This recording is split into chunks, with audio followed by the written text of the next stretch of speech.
Looking at Jeffrey's bank account balance, which means how much money he has in the bank over a period of 6 weeks. And they want us to use the information from the table to write an equation that represents the balance B. So we know B is representing the balance, or the money in the bank. And Jeffrey's bank account as a function of the number of weeks W. So W represents weeks. Don't be thrown off by the word function. A function is a way of describing the relationship between these variables, where we plug in some number of weeks and then we get an exact balance. So we plug in some amount of weeks that we're at, and we know, because it's a function, we're going to get exactly one balance from that. And we want to know what this equation is going to be. And again, we're using the number of weeks to figure out the balance. So the balance will equal something about the number of weeks. So I'm going to write that down. B equals something. We're going to figure that out. Every time the number of weeks go up by 1, our balance seems to be going up by 14, and it goes all the way through.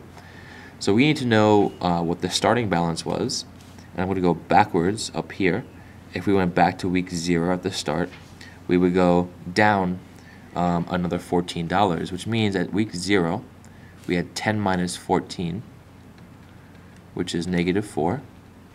So at week 0, Jeffrey's bank account balance was at negative 4. So we start at negative 4, and then every week we add $14 times the number of weeks. So let's check this out to see if I'm actually making sense here. Let's choose 1 week as our value for W.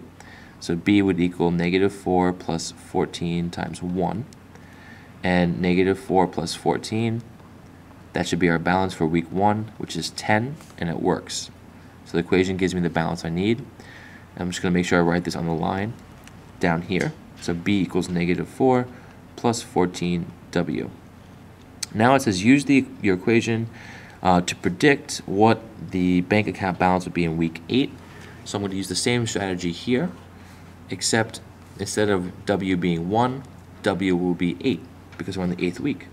So B equals negative 4 plus 14 times 8.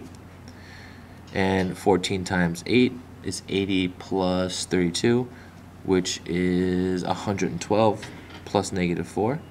So negative 4 plus 112, and that is positive 108.